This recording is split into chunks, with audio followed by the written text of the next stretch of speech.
ಇನ್ನು ಈ ಡಿನೋಟಿಫಿಕೇಶನ್ ಮಾಡಿ ನಾನೇನು ಜೈಲಿಗೆ ಹೋಗ್ಲಾ ಹಿಂಗೆ ಹೇಳಿಕೆ ಕೊಟ್ಟಿದ್ದು ನಿಮಗೆ ನೆನಪಿರೋ ಹಾಗೆ ಮುಖ್ಯಮಂತ್ರಿ ಡಿ ಕೆ ಶಿವಕುಮಾರ್. ಬಿಡದಿ ಭೂಸ್ವಾಧೀನದ ವಿರುದ್ಧ ರೈತರ ಹೋರಾಟ, ಸರ್ವೆಗೆ ಹೋದ ಅಧಿಕಾರಿಗಳ ಮೇಲೆ ಹಲ್ಲೆ, ಸರಣಿ ಪ್ರತಿಭಟನೆ, ರಾಜಕೀಯ ಸಮರಗಳಿಗೆ ಉತ್ತರವಾಗಿ ಮಾತನಾಡಿದ ಡಿ ಕೆ ಶಿವಕುಮಾರ್ ಅವರ ಈ ಹೇಳಿಕೆ ಡಿನೋಟಿಫಿಕೇಶನ್ ಅನ್ನೋ ಪ್ರಾಸೆಸ್ ಬಗ್ಗೆನೇ ಅನೇಕ ಪ್ರಶ್ನೆಗಳನ್ನು ಎಡೆ ಮಾಡಿಕೊಟ್ಟಿದೆ. ಹಾಗಾದರೆ ಡಿನೋಟಿಫೈ ಮಾಡಿದ್ರೆ ನಿಜವಾಗ್ಲೂ ಜೈಲಿಗೆ ಹೋಗ್ತಾರಾ? ಏನು ಹೇಳುತ್ತೆ ಕಾನೂನು? ಈ ಡಿನೋಟಿಫಿಕೇಶನ್ ಮತ್ತು ಬಿಡದಿಯ GBIT ಈ ಯೋಜನೆ ಏನಿದೆ ಇದರ ರಾಜಕೀಯದ ವಿವರ ನೋಡೋಣ ಎಳೆ ಎಳೆಯಾಗಿ.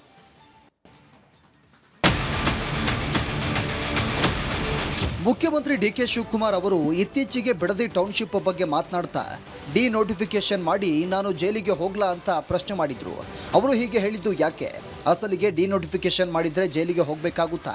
ಯಾವ ಸಂದರ್ಭದಲ್ಲಿ ಡಿನೋಟಿಫಿಕೇಶನ್ ಹೇಗೆ ಮಾಡಬೇಕು, ಹೇಗೆ ಮಾಡಬಾರ್ದು, ಕಾನೂನು ಏನು ಹೇಳುತ್ತೆ?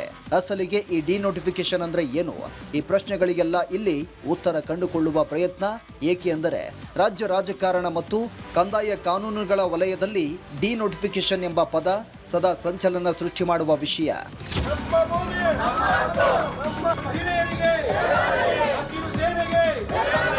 ಭೂಸ್ವಾಧೀನದ ಪ್ರಕ್ರಿಯೆಯಿಂದ ಹಿಡಿದು ಅಧಿಕಾರ ದುರುಪಯೋಗದ ಆರೋಪಗಳವರೆಗೆ ಈ ಡಿನೋಟಿಫಿಕೇಶನ್ ಹೇಗೆ ರಾಜಕೀಯ ತಿರುವುಗಳನ್ನು ಪಡೆದುಕೊಳ್ಳುತ್ತೆ ಮತ್ತು ಬಿಡದಿ GBIT ಯೋಜನೆಯಲ್ಲಿ ಇದರ ಸಾಧ್ಯತೆಗಳು ಏನು ಅನ್ನೋದನ್ನು ಈಗ ನೋಡೋಣ.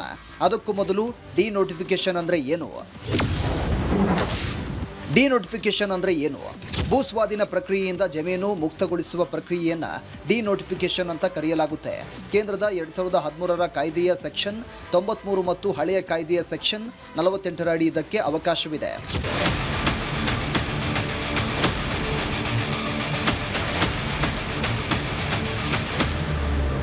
ಸರಳವಾಗಿ ಹೇಳುವುದಾದರೆ ಸರ್ಕಾರವು ಸಾರ್ವಜನಿಕ ಉದ್ದೇಶಕ್ಕಾಗಿ ಕಾಯ್ದೆಯಡಿ ವಶಪಡಿಸಿಕೊಳ್ಳಲು ಗುರುತಿಸಿದ ಭೂಮಿಯನ್ನು ಸ್ವಾಧೀನ ಪ್ರಕ್ರಿಯೆಯಿಂದ ಕೈಬಿಟ್ಟು ಪುನಃ ಮೂಲ ಮಾಲೀಕರಿಗೆ ಅಥವಾ ರೈತರಿಗೆ ಹಿಂತಿರುಗಿಸುವಂಥ ಕಾನೂನುಬದ್ಧ ಕ್ರಮವೇ ಡಿನೋಟಿಫಿಕೇಶನ್. ಭೂಸ್ವಾಧೀನ ಕಾಯ್ದೆಯಡಿ ಸರ್ಕಾರ ಒಮ್ಮೆ ಪ್ರಾಥಮಿಕ ಅಥವಾ ಅಂತಿಮ ಅಧಿಸೂಚನೆ ಹೊರಡಿಸಿದ ನಂತರ ಆ ಭೂಮಿಯ ಮೇಲಿನ ಮಾಲೀಕತ್ವದ ಹಕ್ಕುಗಳ ಮೇಲೆ ಸರ್ಕಾರದ ನಿಯಂತ್ರಣ ಬರುತ್ತೆ. ಆದರೆ 2013ರ ಕೇಂದ್ರ ಭೂಸ್ವಾಧೀನ ಕಾಯ್ದೆಯ ಸೆಕ್ಷನ್ 93ರ ಅಡಿಯಲ್ಲಿ, ಅಂದರೆ ಹಳೆಯ 1894ರ ಕಾಯ್ದೆಯ ಸೆಕ್ಷನ್ 48ರ ಅಡಿ ಸರ್ಕಾರಕ್ಕೆ ಭೂಮಿಯನ್ನು ಸ್ವಾಧೀನ ಪ್ರಕ್ರಿಯೆಯಿಂದ ಹಿಂಪಡೆಯುವಂಥ ಅಧಿಕಾರವನ್ನು ನೀಡಲಾಗಿದೆ. ಇಲ್ಲಿ ಅತ್ಯಂತ ಪ್ರಮುಖವಾಗಿ ಗಮನಿಸಬೇಕಾದಂಥ ಕಾನೂನು ಹಂತವೆಂದರೆ ಪ್ರಾಥಮಿಕ ಅಧಿಸೂಚನೆ ಅಥವಾ ಅಂತಿಮ ಅಧಿಸೂಚನೆ ಹೊರಡಿಸಿದ ತಕ್ಷಣ ಭೂಮಿ ಸರ್ಕಾರದ ಪಾಲಾಗುವುದಿಲ್ಲ. ಸರ್ಕಾರವು ಭೂಸ್ವಾಧೀನ ಅಧಿಕಾರಿಯ ಮೂಲಕ ಭೂಮಿಯ ಸ್ವಾಧೀನ ಪಡೆದು ಕಂದಾಯ ದಾಖಲೆಗಳಲ್ಲಿ ನಮೂದಿಸುವವರೆಗೂ ಡಿನೋಟಿಫಿಕೇಶನ್ ಮಾಡುವ ಅಧಿಕಾರ ಸರ್ಕಾರಕ್ಕಿರುತ್ತೆ. ಅಂತಿಮ ಅಧಿಸೂಚನೆ ಹೊರಬಿದ್ದು ಸರ್ಕಾರವು ಭೂಮಿಯ ಭೌತಿಕ ಸ್ವಾಧೀನ ಪಡೆಯುವ, ಅಂದರೆ ಪೊಸೆಷನ್ ತೆಗೆದುಕೊಳ್ಳುವ ಮುನ್ನ ಮಾತ್ರ ಡಿನೋಟಿಫಿಕೇಶನ್ ಮಾಡಲು ಸಾಧ್ಯ ಎನ್ನುತ್ತಾರೆ ಹಿರಿಯ ವಕೀಲ ಅಶೋಕ್ ಹಾರನಹಳ್ಳಿ.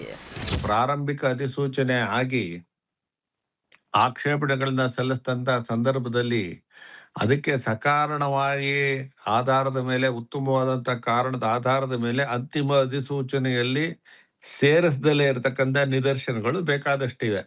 ಆದರೆ ಅಂತಿಮ ಅಧಿಸೂಚನೆ ಆದಮೇಲೆ ಡಿನೋಟಿಫಿಕೇಶನ್ ಪ್ರಶ್ನೆ ಬರುತ್ತೆ. ಭೂಸ್ವಾಧೀನದಿಂದ ಕೈಬಿಡುವ ಭೂಮಿಯ ಬಗ್ಗೆ ದಾಖಲಾರ್ಹ ಸಾರ್ವಜನಿಕ ಹಿತಾಸಕ್ತಿ ಇದ್ದಾಗ ಮಾತ್ರ ಡಿನೋಟಿಫಿಕೇಶನ್ ಸಮರ್ಥನೀಯ. ಸಕಾರಣಗಳಿದ್ದಾಗ ಡಿನೋಟಿಫಿಕೇಶನ್ ಮಾಡಲು ಅವಕಾಶ ಇದೆ ಎಂಬ ಮಾಹಿತಿಯನ್ನ ನಿದರ್ಶನಗಳ ಸಹಿತ ವಿವರಿಸಿದ್ರು ಹಿರಿಯ ವಕೀಲ ಅಶೋಕ್ ಹಾರನಹಳ್ಳಿ. ಅಂತಿಮ ಅಧಿಸೂಚನೆ ಆದಮೇಲೆ ಡಿನೋಟಿಫಿಕೇಶನ್ ಪ್ರಶ್ನೆ ಬರುತ್ತೆ. ಅದರಲ್ಲೂ ಸಹ ಒಂದು ಸಾರಿ ಸ್ವಾಧೀನ ತೆಗೆದುಕೊಂಡ್ಬಿಟ್ರೆ ಡಿನೋಟಿಫೈ ಮಾಡೋ ಪ್ರಶ್ನೆ ಬರಲ್ಲ. ಆದ್ರಿಂದ ಅಂತಿಮ ಅಧಿಸೂಚನೆ ಆಗಿ ಈ ಸ್ವಾಧೀನ ತೆಗೆದುಕೊಳ್ದಲೇ ಹೋದ್ರೆ ಅಂತಿಮ ಅಧಿಸೂಚನೆಯಿಂದ ಹೊರತುಪಡಿಸ್ತಕ್ಕಂಥ ಒಂದು ಅಧಿಕಾರ ಇದೆ. ಆದರೆ ಯಾವ ಒಂದು ಕಾರಣಗಳ ಆಧಾರದ ಮೇಲೆ ನೀವು ಡಿನೋಟಿಫೈ ಮಾಡ್ತೀರಾ? ಒಂದು ಸಾರಿ ಅಂತಿಮವಾದ ಅಧಿಸೂಚನೆ ನಮಗೆ ಸಾರ್ವಜನಿಕ ಹಿತಾಸಕ್ತಿಗೆ ಬೇಕಿದೆ ಅಂತ ಹೇಳಿ ಆಕ್ಷೇಪಣೆಗಳನ್ನೆಲ್ಲ ಪರಿಶೀಲಿಸಿ ಒಂದು ನಿರ್ಧಾರ ತೆಗೆದುಕೊಂಡು ಅಂತಿಮ ಅಧಿಸೂಚನೆ ಆದರೆ ಮುಖ್ಯಮಂತ್ರಿಗಳ ಅಧಿಕಾರ ಏನಿರುತ್ತೆ ಹಾಗೆ ತೆಗಿಬೇಕಾದ್ರೂ ಸಕಾರಣವನ್ನ ಕೊಟ್ಟು ಯಾವ್ದಾದ್ರು ಒಂದು ಆಧಾರ ಇದ್ರೆ ಮಾಡ್ಬೋದು. ಈಗ ಖಾಸಗಿ ವ್ಯಕ್ತಿಗಳ ಲಾಭಕ್ಕಾಗಿ ಅಥವಾ ಭೂಮಾಫಿಯಾ ಒತ್ತಡಕ್ಕೆ ಮಣಿದು ಡಿನೋಟಿಫಿಕೇಶನ್ ಮಾಡುವುದು ತಪ್ಪು ಎನ್ನುತ್ತದೆ ಕಾನೂನು. ಒಮ್ಮೆ ಸರ್ಕಾರ ಹಣ ಪಾವತಿಸಿ ಭೌತಿಕ ಸ್ವಾಧೀನ ಪಡೆದು ಭೂಮಿ ಸರ್ಕಾರದ ವಶವಾದ ನಂತರ ಅದನ್ನು ಯಾವುದೇ ಕಾರಣಕ್ಕೂ ಡಿನೋಟಿಫಿಕೇಶನ್ ಮಾಡಲು ಕಾನೂನಿನಲ್ಲಿ ಅವಕಾಶವಿಲ್ಲ.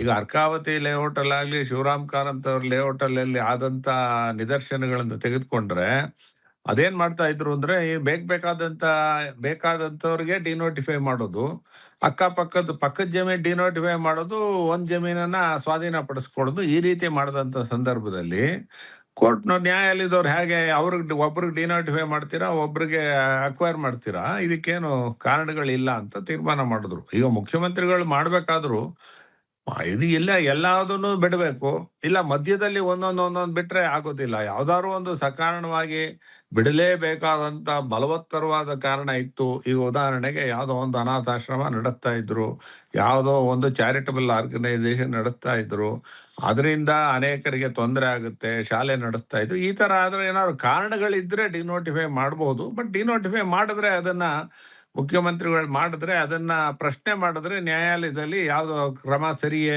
ತಪ್ಪೇ ಅನ್ನೋ ಒಂದು ವಿಶ್ಲೇಷಣೆ ನಡೆಯುತ್ತೆ. ಜೈಲಿಗೆ ಹೋಗ್ತಾರೆ ಅಂತ ಹೇಳೋಕ್ಕಾಗಲ್ಲ. ಬಟ್ ಹಿಂದೆಲ್ಲ ಏನಾಗಿದೆ ಅಂತ ಹೇಳಿದ್ರೆ ಕೆಲವರು ಮುಖ್ಯಮಂತ್ರಿಗಳು ಕೆಲವರಿಗೆ ಡಿನೋಟಿಫೈ ಕಾರಣ ಇಲ್ದಲೆ ಡಿನೋಟಿಫೈ ಮಾಡಿದಂತ ಸಂದರ್ಭದಲ್ಲಿ ಕ್ರಿಮಿನಲ್ ಕೇಸ್ಗಳನ್ನು ಹಾಕದಂತ ನಿದರ್ಶನಗಳಿದೆ. ಹಾಗಾಗಿ ಮುಖ್ಯಮಂತ್ರಿಗಳು ಒಂದು ಆತಂಕ, ಅದು ಒಂದೊಂದ್ಸಾರಿ ಯಾವ ಸಂದರ್ಭ ಅಂತ ಹೇಳಕ್ ಬರಲ್ಲ, ಆಯಾ ಸಂದರ್ಭದಲ್ಲಿ ನಾವು ನೋಡ್ಬೇಕಾಗತ್ತೆ. ಡಿನೋಟಿಫಿಕೇಶನ್ ಪ್ರಕ್ರಿಯೆಯನ್ನ ಯಾವ ಸಂದರ್ಭಗಳಲ್ಲಿ ಮಾಡಬಹುದು ಮತ್ತು ಹೇಗೆ ಮಾಡಬಾರದು ಅನ್ನೋದಕ್ಕೆ ಉಚ್ಚ ಹಾಗೂ ಸರ್ವೋಚ್ಚ ನ್ಯಾಯಾಲಯಗಳು ಸ್ಪಷ್ಟ ಮಾರ್ಗದರ್ಶಿ ಸೂತ್ರಗಳನ್ನು ನೀಡಿವೆ. ಆ ವಿವರ ಹೀಗಿದೆ. ಯಾವಾಗ ಡಿನೋಟಿಫೈ ಮಾಡಬಹುದು? ಮೂಲ ಉದ್ದೇಶಿತ ಯೋಜನೆಗೆ ಭೂಮಿ ಅಗತ್ಯವಿಲ್ಲವೆಂದು ಕಂಡುಬಂದಾಗ, ತಾಂತ್ರಿಕವಾಗಿ ಆ ಭೂಮಿ ಯೋಜನೆಗೆ ಸೂಕ್ತವಲ್ಲದಿದ್ದಾಗ ಅಥವಾ ಅಲ್ಲಿ ದಾಖಲಾರ್ಹ ಸಾರ್ವಜನಿಕ ಹಿತಾಸಕ್ತಿ ಅಡಗಿದ್ದಾಗ ಸರ್ಕಾರ ಡಿನೋಟಿಫಿಕೇಶನ್ ಮಾಡಬಹುದು. ಉಚ್ಚ ಹಾಗೂ ಸರ್ವೋಚ್ಚ ನ್ಯಾಯಾಲಯಗಳು ನೀಡಿರುವಂಥ ಸ್ಪಷ್ಟ ಮಾರ್ಗದರ್ಶಿ ಸೂತ್ರಗಳಲ್ಲಿ ಎಂತಹ ಸಂದರ್ಭಗಳಲ್ಲಿ ಯಾವುದೇ ಕಾರಣಕ್ಕೂ ಡಿನೋಟಿಫಿಕೇಶನ್ ಮಾಡಬಾರ್ದು ಅನ್ನೋದು ಉಲ್ಲೇಖಿಸಲಾಗಿದೆ. ಆ ವಿವರ ಹೀಗಿದೆ. ಯಾವಾಗ ಡಿನೋಟಿಫೈ ಮಾಡಬಾರ್ದು? ಯಾವುದೇ ಕಾರಣಕ್ಕೂ ಆಯ್ದ ಖಾಸಗಿ ವ್ಯಕ್ತಿಗಳಿಗೆ ಅನುಕೂಲ ಮಾಡಿಕೊಡಲು ರಿಯಲ್ ಎಸ್ಟೇಟ್ ಮಾಫಿಯಾದ ಒತ್ತಡಕ್ಕೆ ಮಣಿದು ಅಥವಾ ಲಂಚ, ಆಮಿಷ ಮತ್ತು ರಾಜಕೀಯ ಪ್ರಭಾವ ಬಳಸಿ ಭೂಮಿಯನ್ನು ಪ್ರತ್ಯೇಕವಾಗಿ ಮುಕ್ತಗೊಳಿಸುವುದು ಸಂಪೂರ್ಣ ಕಾನೂನು ಬಾಹಿರ ಎನ್ನುತ್ತದೆ ಕಾನೂನು. ಕಾನೂನಲ್ಲಿ ಅವಕಾಶ ಇದೆ ಅಂದ್ರೆ ಪೊಸಿಷನ್ ತಗೊಳ್ಳಕ್ ಮುಂಚೆ ಕಾನೂನಿನಲ್ಲಿ ಡಿನೋಟಿಫೈ ಮಾಡಬಹುದು. ಆದ್ರೆ ಯಾವ ಸಂದರ್ಭದಲ್ಲಿ ಮಾಡ್ತಾರೆ, ಯಾವ ಕಾರಣದ ಆಧಾರದ ಮೇಲೆ ಮಾಡ್ತಾರೆ, ಹಾಗೆ ಮಾಡಿದ್ ಸರಿಯೋ ತಪ್ಪೋ ಅನ್ನೋದನ್ನು ನಾಳೆ ಕೋರ್ಟ್ಗೆ ಹೋಗಿ ಪರಿಶೀಲನೆ ಮಾಡಿದಂತ ಸಂದರ್ಭದಲ್ಲಿ ಮುಖ್ಯಮಂತ್ರಿಗಳು ಮಾಡಿದ್ ಸರಿ ಇಲ್ಲ. ಯಾಕೆ ಅಂತ ಹೇಳಿದ್ರೆ ಅಂತಿಮ ಅಧಿಸೂಚನೆ ಆಗಬೇಕಾದ್ರೆ ಸರ್ಕಾರ ಅದಕ್ಕೆ ಒಪ್ಪಿಗೆ ನೀಡಿ ಅಂತಿಮ ಅಧಿಸೂಚನೆ ಆಗೋದು. ಅಂತಿಮ ಅಧಿಸೂಚನೆಯಲ್ಲೆಲ್ಲ ಆಕ್ಷೇಪಣೆಗಳು ಪರಿಶೀಲನೆ ಮಾಡಿ ವರದಿಯನ್ನ ಕೊಡ್ತಾರೆ. ಆ ವರದಿಯ ಮೇಲೆ ರೆಕಮೆಂಡೇಶನ್ ಆಗುತ್ತೆ. ಸರ್ಕಾರದವ್ರು ಹೌದು ಇದು ಆಗಲೇಬೇಕು ಅಂತ ತೀರ್ಮಾನ ಮಾಡಿದ್ಮೇಲೆ ಮತ್ತೆ ಡಿನೋಟಿಫಿಕೇಶನ್ ಮಾಡ್ತೀನಿ ಅಂತ ಹೊರಡೋದು ಅಷ್ಟು ಸೂಕ್ತವಾಗೋದಿಲ್ಲ. ಹಾಗಾಗಿ ಅವರ ಮುಖ್ಯಮಂತ್ರಿಗಳ ಹೇಳಿಕೆಯಲ್ಲಿ ಕಾನೂನಲ್ಲಿ ಅವ್ರು ಹೇಳೋದು ಒಂದು ನಿಲುವೇ ನಾವು ಆಕ್ಷೇಪಣೆ ಮಾಡೋದಕ್ಕೆ ಕಷ್ಟ ಆಗುತ್ತೆ. ಸಮಾನತೆಯ ತತ್ವಕ್ಕೆ ವಿರುದ್ಧವಾಗಿ ನಿರ್ದಿಷ್ಟ ಸರ್ವೆ ನಂಬರ್ಗಳನ್ನು ಮಾತ್ರ ಡಿನೋಟಿಫಿಕೇಶನ್ ಮಾಡುವುದು ಅಧಿಕಾರ ದುರುಪಯೋಗ ಎನಿಸಿಕೊಳ್ಳುತ್ತೆ. ರಿಯಲ್ ಎಸ್ಟೇಟ್ ದಂಧೆ ನಡೆಯುತ್ತೆ ಅಂದ್ರೆ ನಾವು ಹೇಗೆ ಟೌನ್ಶಿಪ್ ಮಾಡಿಬಿಟ್ಟು ಅದರಲ್ಲಿ ಸೈಟ್ಸ್ ಫಾರ್ಮ್ ಮಾಡಿ ಜನಗಳಿಗೆ ಕೊಡ್ತೀವಿ ಅಂತ ಹೇಳಿದ್ರೆ ರಿಯಲ್ ಎಸ್ಟೇಟ್ ದಂಧೆ ಅಂತ ಹೇಳೋದು ಸ್ವಲ್ಪ ಕಷ್ಟ ಸಾಧ್ಯ. ಆದ್ರೆ ಅದಕ್ಕೆ ಏನು ಆಧಾರ ಬೇಕಲ್ಲ. ಯಾವ್ದಾದ್ರು ಒಂದು ಪ್ರಶ್ನೆ ಮಾಡ್ಬೇಕಾದ್ರೆ ರಾಜಕೀಯವಾಗಿ ಏನ್ ಬೇಕಾದ್ರೂ ಹೇಳ್ಬೋದು. ಆಮೇಲೆ ನಮಗ್ ಗೊತ್ತಿಲ್ಲದೆ ಇದ್ದಾಗ ಏನಾದ್ರು ವ್ಯವಹಾರ ನಡೆದ್ರು ನಡಿಬಹುದು. ಆದ್ರೆ ಅದಕ್ಕೆ ಸಾಕ್ಷಿ ಬೇಕು, ಪುರಾವೆ ಬೇಕು, ಆಧಾರ ಬೇಕು.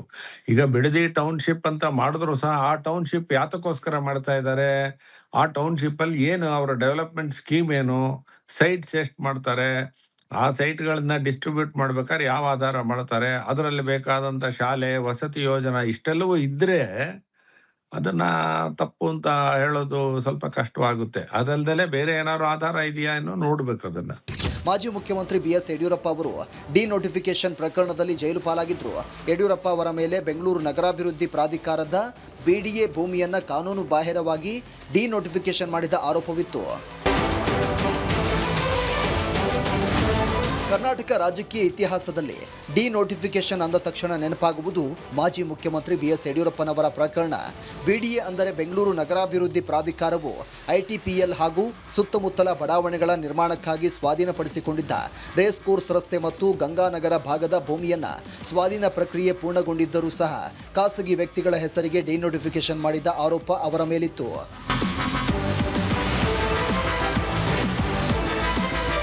2011ರಲ್ಲಿ ಲೋಕಾಯುಕ್ತ ನ್ಯಾಯಾಲಯವು ಖಾಸಗಿ ದೂರಿನ ಅನ್ವಯ ಯಡಿಯೂರಪ್ಪ ಅವರ ವಿರುದ್ಧ ಬಂಧನ ವಾರೆಂಟ್ ಹೊರಡಿಸಿತ್ತು. ಇದರ ಪರಿಣಾಮವಾಗಿ ಅವರು ಮುಖ್ಯಮಂತ್ರಿ ಸ್ಥಾನಕ್ಕೆ ರಾಜೀನಾಮೆ ಕೊಟ್ಟು ಪರಪ್ಪನ ಅಗ್ರಹಾರ ಜೈಲುವಾಸ ಅನುಭವಿಸಬೇಕಾಯಿತು. ಭೌತಿಕ ಸ್ವಾಧೀನ ಪ್ರಕ್ರಿಯೆ ಮುಗಿದಿದ್ದ ಭೂಮಿಯನ್ನ ಅಧಿಕಾರ ಬಳಸಿ ಮುಕ್ತಗೊಳಿಸಿದ್ದು ಕಾನೂನಾತ್ಮಕವಾಗಿ ದೊಡ್ಡ ಲೋಪವಾಗಿ ಪರಿಣಮಿಸಿತ್ತು. ಬಿಡದಿ ಯೋಜನೆಯಲ್ಲಿ ಡಿನೋಟಿಫಿಕೇಶನ್ ಸಾಧ್ಯವೇ? ಇನ್ನು ಬಿಡದಿ ಜಿಬಿಐಟಿ ಟೌನ್ಶಿಪ್ ಪ್ರಕರಣಕ್ಕೆ ಬಂದರೆ ಇಲ್ಲಿ ಡಿನೋಟಿಫಿಕೇಶನ್ ಸಾಧ್ಯವೇ ಎಂಬ ಪ್ರಶ್ನೆ ಕಾಡುವುದು ಸಹಜ. ಪ್ರಸ್ತುತ ಬಿಡದಿ ಯೋಜನೆಯಲ್ಲಿ ಸರ್ಕಾರವು ಪ್ರಾಥಮಿಕ ಹಾಗೂ ಅಂತಿಮ ಅಧಿಸೂಚನೆಗಳನ್ನು ಹೊರಡಿಸಿದೆಯಾದರೂ ಇನ್ನು ಸಂಪೂರ್ಣವಾಗಿ ಜಂಟಿ ಸಮೀಕ್ಷೆ ಮುಗಿಸಿ ಭೂ ಮಾಲೀಕರಿಗೆ ಪರಿಹಾರ ಹಣ ವಿತರಿಸಿ ಭೂಮಿಯ ಭೌತಿಕ ಸ್ವಾಧೀನ ಅಂದರೆ ಪೊಸೆಷನ್ ಪ್ರಕ್ರಿಯೆಯನ್ನ ಇಡೀ ಯೋಜನೆಗೆ ಅಗತ್ಯವಾದ ಎಲ್ಲ ಸರ್ವೆ ನಂಬರ್ಗಳ ಸಂಬಂಧ ಪೂರ್ಣಗೊಳಿಸಿಲ್ಲ. ಕಾಯ್ದೆಯ ಪ್ರಕಾರ ಭೌತಿಕ ಸ್ವಾಧೀನಕ್ಕೆ ಮುನ್ನ ಸರ್ಕಾರಕ್ಕೆ ಯೋಜನೆ ಹಿಂಪಡೆಯುವ ಅಥವಾ ಜಮೀನನ್ನು ಡಿನೋಟಿಫಿಕೇಶನ್ ಮಾಡುವ ಅಧಿಕಾರವಿರುತ್ತೆ.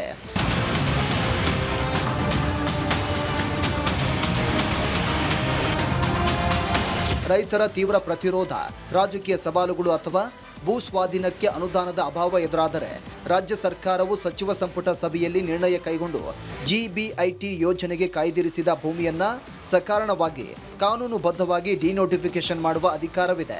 ಆದರೆ ಈ ನಿರ್ಧಾರವು ಸಾರ್ವಜನಿಕ ಹಿತಾಸಕ್ತಿಯಿಂದ ಕೂಡಿರಬೇಕೇ ವಿನಃ ಯಾವುದೇ ನಿರ್ದಿಷ್ಟ ವ್ಯಕ್ತಿ ಅಥವಾ ಹಿತಾಸಕ್ತಿ ಗುಂಪುಗಳಿಗೆ ಅನುಕೂಲ ಮಾಡುವಂತಿರಬಾರ್ದು.